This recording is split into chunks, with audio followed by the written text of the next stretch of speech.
Hello, everyone. Welcome, welcome, welcome. I got in a couple minutes early so that I can get some head start to set things up before everyone else joins. So if you're here and you can hear me, please say something in the chat so that I can see that you're participating. In the meantime, while we have 2 more minutes to get started, I'll just go ahead and familiarize myself with the platform and how this live stream thing works because I've never done it before.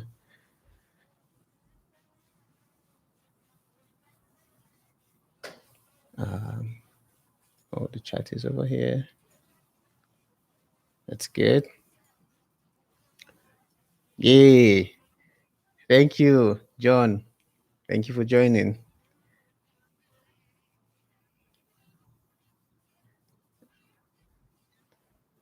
Okay. So fun fact is I've never used YouTube to live stream before. So the whole thing is kind of new to me and I'm just trying to make sense of the platform. So just for the next 2 minutes before the actual workshop starts, I'm just going to be chatting with you guys and trying to figure out how all of this works. So how are you doing, John? What's up? What's going on your end?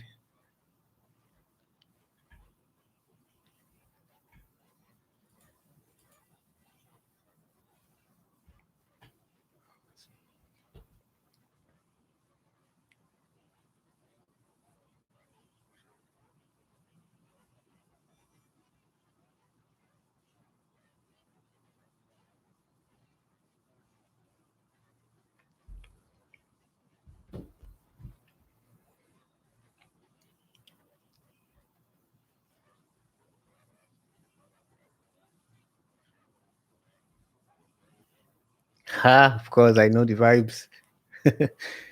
Cool. Yeah, you should share some of the things you're learning with us sometimes, so that we all keep up with you. I mean, I know the vibes.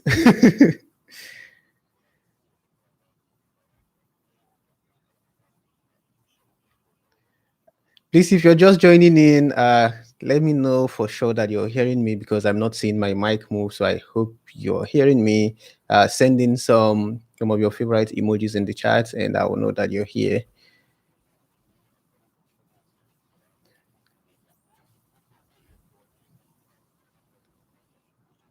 Okay, so I think I've figured out how the platform works. There. All right, I think we're right on time. Good. Fantastic. Thank you for that.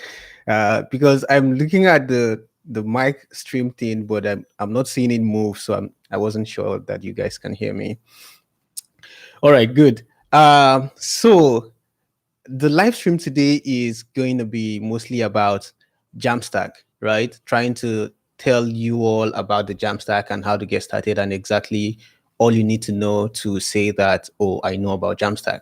Because I've been working with Netlify for the last couple of months, and most of the questions I get in my DMs are, what is this Jamstack thing? Right? How do I get started? How is it different from this? What is it all about?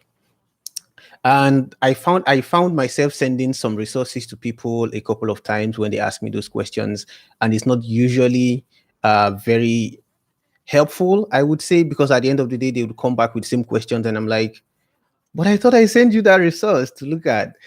So that's why I wanted to have this live session that is interactive so that we can all like talk back at each other. If you have any questions, you could ask me while I'm here. And I would also like try to explain to the best of my ability what Jamstack is, and hope that this live workshop can also subsequently be a resource for people to look at when they're trying to understand what the Jamstack is all about. So that being said, please, if you're joining in, welcome to my channel. My name is Ekene. I work with Netlify and I'm based here in Dubai. And I really like to talk about the Jamstack and Vue and Nuxt and all those front end related things. So if you're here, send an emoji in the chat, say something so that I know you're here, and let's continue.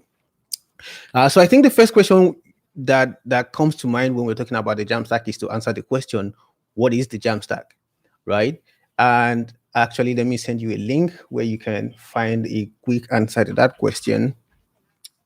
And if you're trying to find out the definition of the Jamstack or what it is, you can find it on the chat. I sent you a link, jamstack.org/glossary/Jamstack. You'll probably find that what it says is Jamstack is a way of thinking about the web where the UI is compiled, the front end is decoupled, and data is pulled in as it is needed. But this workshop is mostly targeted at like really new beginners who are new to the Jamstack, who don't know the terms that we use, like precompiled, pre-generated, decoupled, and all of those things. So if that's the case, I'm not sure that definition is going to be very helpful to you, which is why I'll go ahead and kind of like dive into it a little bit and explain what it is. And what it's basically saying is that a site that has a build process that pre-generates the entire site as a pre-generated HTML and serve it on a CDN is a Jamstack site, right? That's the first part where the UI is compiled. It basically means that a Jamstack site will have a build process in place that pre-generates the site's contents as HTML before serving it to the CDN. Down, the decoupled part simply means before the SPAs showed up, before Jamstack showed up, what we really did is have a Node.js application with one EJS template or something like that, and would build the web application together, both the Node app and the template that is serving the UI, and deploy them together. Jamstack sites are not built like that, right? You have to keep the front end separate from the backend services. If you ever need to communicate with the backend, you can do that via APIs and all that. But a Jamstack site is completely independent of any backend service. So it's not deployed together. It's not independent. It's independent of each other. And the last thing that I want to say that makes a site Jamstack that you could also use to kind of like understand it better is most of the data fetching that happens in a Jamstack site happens at build time, right? Which means like if somewhere in your application you're making API calls or you're fetching data for something, or you're like communicating with third-party services and getting data from them, in a Jamstack site, it all mostly happens at build time, right? When I say at build time, it's like when, for instance, when you run npm run build or yarn build in your application and your site is building, all of those things happen at that time. It doesn't happen when the site is already deployed and it's an user request, and then you go and create the page and get it back and all of that. So that is the definition of the Jamstack. So it's a way to think about building the web where the UI is compiled, which means pre-generated ahead of time, where the backend, the front end is decoupled from the backend services, so it's deployed independently. It's not tied together with the backend services, and much of the data that you need for the site will be pre-generated while the site is building, not after the site is deployed. That being said, though, if you need to fetch more data while the site has been built and deployed, that is still very valid and possible on the Jamstack. So now that we have the definition out of the way, you might want to wonder what is the advantages. Why do you even want to think? Why should you even think about the Jamstack? How is it helpful to you? So I thought about that question like 1 minute before this workshop started, and I was thinking of a good analogy that would help me explain it better. And I'm not sure how good this analogy is going to be, but let me say it anyways. So imagine that you're coming back from work or from somewhere that you are really stressed out and you're really hungry, right? You get home immediately, there's food on the table, you eat it straight up, you're feeling good, right? That is how the Jamstack serves page contents to your users, right? Because while the site is building, kind of like while you are on your way back from wherever you went and you're hungry, the site is building, your food is cooking, and it's kind of like already ready, kept on the table for you. So as you're walking into the house, you're eating your food and you're good. So Jamstack sites work like that. While the site is building, the contents are pre-generated, so it's really fast. Well, when your users come to the site contents and everything is kind of like already there. So they are just interacting with it and moving from page to page and all of that. On the contrary, imagine that when you get home, you have to then start cooking the food or microwaving the food or are doing all of those things while you are already at home. That is the typical SPA, right? Because it's all client side rendered. So why when you get there, you start making requests for a page, and the browser get the page for you and serve it back. So one of the biggest advantages of the Jamstack is that it is really fast, right? Because the pages are there, it's already deployed, users can start interacting as soon as possible. What that also means is that your site can be crawled, right? It's very good, SEO friendly. Google will be your friend, Bing will be your friend, all these search engines will be your friend, because the content of your site is kind of like pre-built. So when they are crawling the site, they have all your data, everything. They can rightly index your site. I know, right? That analogy is, I don't know how well it did justice to what I was saying, but I wanted to say it anyway. So that's it. Um, the another good thing about the Jamstack is that it's very secure. It's very scalable, because all you really need to do to scale widely is to just deploy your site in CDNs in other regions, and you have access to a lot of people coming to your site. So that's basically it about the Jamstack. If you have any questions while I'm talking, please go ahead and put it in the chat, and I'll be sure to answer them. But in the meantime, I think I have like 2 or 3 questions that I wrote down, so that I just keep talking to you while you think of your own questions, or if you have any. Just to give you an opportunity to write it down. The second question on my list is, how is it different from SPAs? SPAs are like React and Vue and Angular, like single page applications. How is this different from them? I think that's also a question I've gotten a couple times. But like I said, that analogy that I just made is also a good answer to that question, right? SPAs are usually all client side rendered. So it's your pages or your requests happen at request time. So when you ask for a data, that's when the browser gets the data and returns it back to you. That's to in my opinion is kind of like the biggest difference. I mean, there are other subtle difference and nuances every now and then when you're thinking about SPAs and Jamstack sites. But the biggest one, in my opinion, is Jamstack sites are pre-generated, right? While the site is building, most of the content that your site needs is pre-built and just deployed on a CDN, right? So that way, it's super fast, it's crawlable, it's SEO friendly, all those good stuff. Single page applications, not so much, right? Because if you a good way to find out how this the difference is, Next.js is a static site generator, right? It's based on React, it's built on React, but React itself is a single page application. So if you do npx create React app and run npm run build on that app, or actually you don't even have to build it. If you do just npm run start or whatever you use to run your React app these days, if the site is up on localhost 3000 as it should be, and you click view page source, you will not see the HTML of the site rendered. You'll probably see a script tag that will subsequently fetch in the data as you need it for the site. But if you do the same thing with Next, when you view page source on your Next application, you see like all the HTML, all the content of the file, like it's all pre-built ahead of time and made available for you. So that's one of the biggest difference, in my opinion. Another difference is, I mean, this other differences kind of builds on the first one, because now it's faster, because the site is pre-built, it's more SEO friendly, because it's crawlable and all of that. So that's one thing that I think stands out when I'm thinking about the differences between a Jamstack site and the regular single page application. The next question I have written down is, how do I get started? Okay, so I think the straight place to go is jamstack.org. I think I already have it in the chat, but let me paste it again.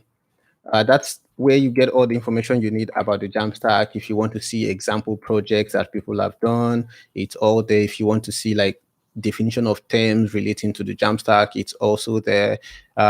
Literally everything you need to like get a head start on the Jamstack, you will find there. But also if you Google about the Jamstack, or if you go to the Netlify blog and search for Jamstack, there's tons and tons and tons of resources to get you started. But the Jamstack is mostly like an ecosystem of different tools that come together to help make this way of building the web possible for you, right? So we have headless CMSs like Strapi, Sanity, and the rest. We have Agility CMS. Database providers, we have FaunaDB, we have Superbase, we have Hasura HQ, tons of them. Static site generators. If you're a React developer and you like building things with React, there's just tons of static site generators that help you build static sites. A good example is Gatsby. Another one is Next.js. If you like building with Vue, we have Noxt and Gridsome and the rest. If you like just doing plain vanilla JavaScript, or you just like keeping things HTML related, you have 11t. There's tons and tons of resources that are available in the Jamstack ecosystem that kind of like helps you get started on the Jamstack. But if you want, I also have video tutorials that I've made on the channel that kind of like goes into how to do something with the Jamstack, how to build something with the Jamstack. So that could also be a good way for you to like see it in practice and learn how that all works out. Let me see if there's a question in the chat before I continue with my own. Can a single page application be Jamstack?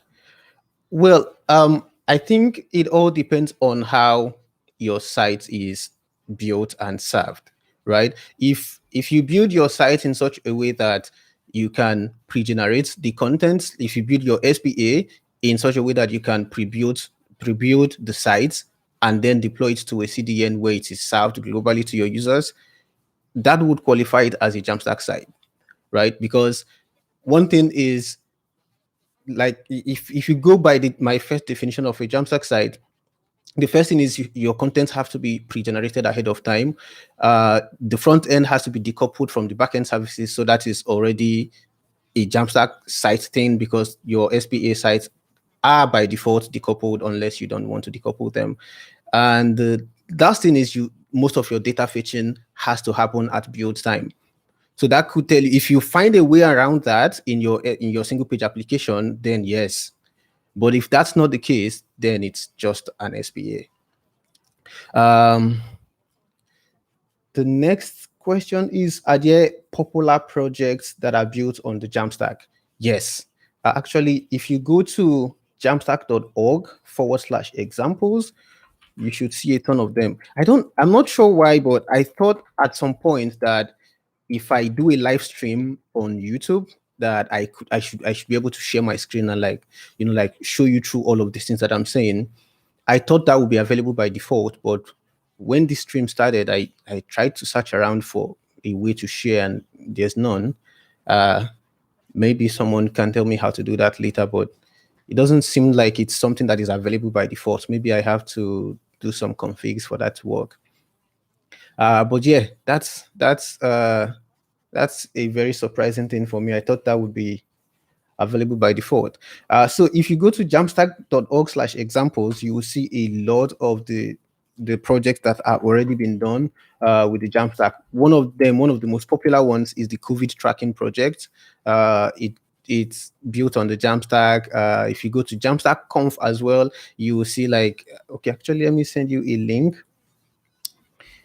to the Netlify blog where you find case studies of different companies, different people building on the Jamstack and doing things that you would ordinarily not think is possible on the Jamstack. If only I can find a link to it. There you go. So what I'm sending now is a link to case studies section of the Netlify blog, where like companies who are building products on the Jamstack talk about what they've built, how they migrated from their regular architectures to the Jamstack architecture. I think that's a very helpful resource for anyone who's like thinking of building something really big on the Jamstack and you're wondering if other people are doing this as well. You would see like how people are migrating from what they had before to the Jamstack, how people are going from different monolithic applications to the Jamstack. So that's a very good place to look for resources. What else are we talking about? Are companies hiring Jamstack developers? Yes. That actually even reminds me that My team in Netlify, we're going to open up a position for two more engineers to join. So if you're looking for a role and you'd like to join Netlify, just look out in the next 1 or 2 days. You're going to see me tweet about a role that is opening up in the developer experience team, and if you'd like to join us, that's a good opportunity for you to apply. But other than Netlify, literally every company I know right now is hiring Jamstack developers, right? That goes to Sanity, Strapi, Hasura. Just go to these companies and look at their careers pages. You will see that there's tons and tons and tons of jobs for Jamstack developers, and not even enough people applying for them. Which also kind of like speaks to why I'm doing this live workshop, because I feel like the people that need the Jamstack way of building the web the most are people in emerging markets, right? Like Africa, for instance. This is places where the internet connection is not as fast as it is in the rest of the world. This is where people's mobile phones don't have as much capacity as they do in the West. So if you are ever going to build a site that you want people to use and enjoy, and cater to the limitations that they are in, Jamstack is probably your best bet. But it also happens that those emerging markets, Africa is also one of the places where it's not being used enough, based on the data that I've seen. So it makes me wonder why, like Nigerian developers, Kenyan developers, why are we not building sites the Jamstack way, right? Because I feel like your audience, the people you're building for, are the people that need it the most. But you see companies like in the US, companies in Germany, companies in France, they are the ones who are building really Jamstack sites. Like you go and you see their site scores, and it's like 100, and it's a ton. Uh, so if you're thinking about caring for your customers or for your users, I'd really like you to start thinking about building your sites the Jamstack way, because it caters for them, for their realities, because it's different. And that goes to, sorry, I've deep dived into telling you why you should use the Jamstack, but that's really something that I care about. I wish I am trying to figure out ways to make it possible for developers in Africa to understand the need and understand how they can start using the Jamstack. All right, let me look for more questions in the chat.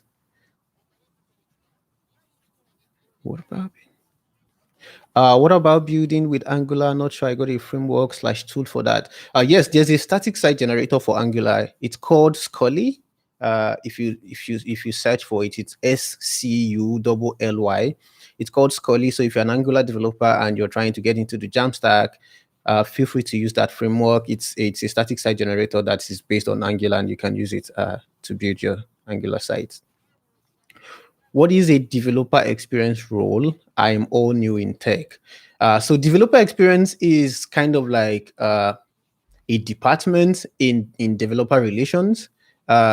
What we really do is we try to talk about the company that we're working for, and talk about the products and the services and the APIs if there are any.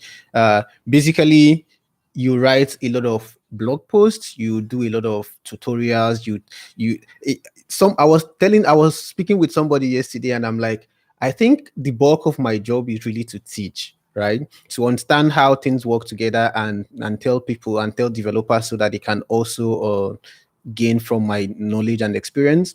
So if you're a developer experience engineer, you interface a lot with people who are using your company's products or your company's services. You hear back from them, you learn about their experiences, you try to find ways to optimize those experiences, and you bring those ways to your engineering team, and they would optimize it. So if, for instance, anyone is having issues with how the Netlify's documentation page is laid out, or how the information is moving around, they can talk to me, and I can talk to the docs team. Or if something is not working on the site and they'd rather have it a different way, all of those things that you do, particularly to ensure that people who are using your company's products and services are having a good time and having a good experience, falls under the radar of the developer experience team. So we make content, we go on live streams, we speak at conferences, we create demos, we build some tools that helps whatever you need to do to just ensure that you're educating people, you're helping them, you're making their experiences good. That falls under the radar of a developer experience engineer. Is there a comprehensive recommendable resource for learning the Jamstack for someone with a React background? Yes, there's my manager at Netlify, Phil Hawksworth. He did a comprehensive course on Jamstack, on starting with the Jamstack, and I think it's on Free Code Camp. Just hang on a minute, let me try and Google it.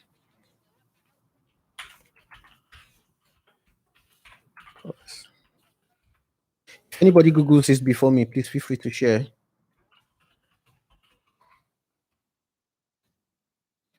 Oh, I think I've got it. Yeah, so this course that Phil did is a comprehensive resource taking you through what the web, how to build the web, what it looked like before, how we migrated from that architecture to where we are now. It's a comprehensive resource for anyone from any background, particularly. So you can look it up, learn from it, and if you have any more questions about the Jamstack at any time, I'm really like always open to talk about the Jamstack. I don't get tired of it. So come to my DM, put a comment on any of my resource, just talk to me and I'll be sure to help you. I think there's another question. What tech background do I need to start building with the Jamstack? I think the background you really need is to kind of like be a front-end developer. If you're already a front-end developer, you may have even built a Jamstack site without knowing that you did, right? All you need to do is realize what makes a Jamstack site, right? And it will help you. So, but I think probably the best thing that I would say that would help you the most is, for instance, if you're a React developer, build more with Next.js and Gatsby because they are static site generators. They are by default, everything you build with React on and Gatsby is probably a Jamstack site because it will be pre-generated for you, right? If you're a Vue developer, build more with Nuxt and Gridsom because they are also static site generators. So if you're talking background wise, I think as long as you're a front end developer, like you already know how to build front end applications, all you need to do is just build your site in a way that your site content is pre-generated at build time, and all your data fetching, all your dynamic crowds are all pre-generated at build time. You are sorted on that end. Yeah, looking forward to any more questions if you all have any. But I do have some couple more in my own questions list. Does it have a community? Yes. So I think last year Netlify celebrated 1 million developers on the Jamstack, like 1 million people building on the Jamstack. So it has a ton of community recognition and membership. There's a Jamstack Slack. I think we call it Jam Slack. I'm not sure. If you go to the Netlify site, you probably see an invitation to the Slack channel. Yes. Yeah, but I can't keep googling all these links. If you go to the netlify.com site, you get an invitation. You see a link that invites you to the Jamstack. Oh, not even the netlify.com site, the Jamstack site, jamstack.org. Okay, I think I can actually even get the link for you. Yeah, this is it.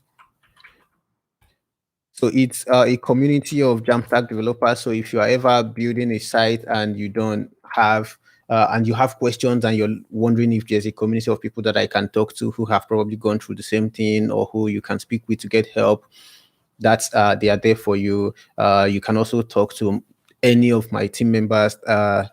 Cassidy is in my team. Jason, Ben, Tara, all of us, any one of us, you send a message and ask a question about the Jamstack, will be right there to also answer that for you.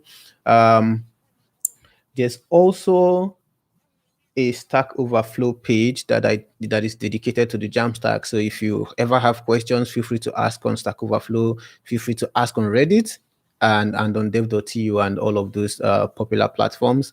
There are people always available to answer Jamstack related questions. So if you're looking for more resources on the Jamstack, I can also provide that. My YouTube channel actually is also a very good place to find resources because in all of my videos and tutorials, I always make sure that I highlight resources that will be helpful to anyone that wants to read more about the Jamstack and understand what it is and how to use it and how to get started. Yeah, so I think I've uh, exhausted my questions list. But in terms of resources, I still have a couple more to share with you. So there's this thing that my team worked on at Netlify. It's called Explorers.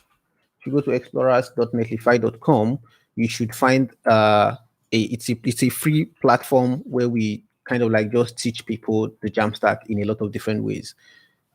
Let me actually find the link.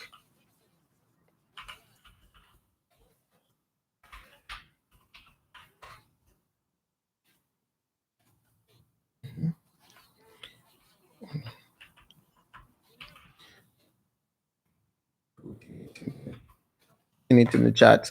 Good. So explorers.netlify.com is a free platform where we talk about the Jamstack and teach with different technologies. For instance, if you go to the missions tab, you'll see how to build with Nuxt, how to use Angular in the Jamstack. Somebody asked about Angular. That's a very good resource.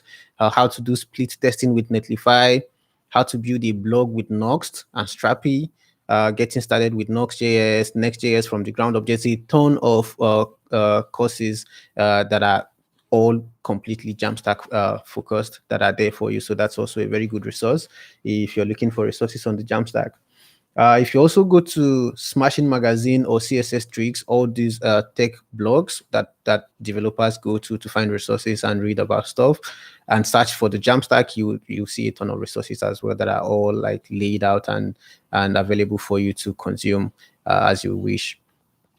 Yeah, I think I've exhausted all my questions. So if you have any more questions that we didn't cover in this workshop, feel free to bring them to me whenever you do have questions. If you don't follow me, I'm at Kenny_IO on Twitter. I try to tweet about the work I do and the things that I'm working on and the conferences where I'm speaking at. So that's my handle is probably a good place to contact me from if you ever have a question. And that's it. That's it. Does anyone have any more questions for me about the Jamstack or anything else? Netlify, building the web. If that's not the case, I think I've come to the end of the stream and I'm right on time because I think we are 30 minutes in and that is my planned time for the workshop.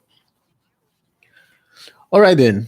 In the absence of any more questions, thank you all for joining in. Please subscribe to my channel. I'll probably make a blog post out of this workshop and publish that sometime next week so that it's also available to anyone who wants that. Thank you for tuning in and see you next time.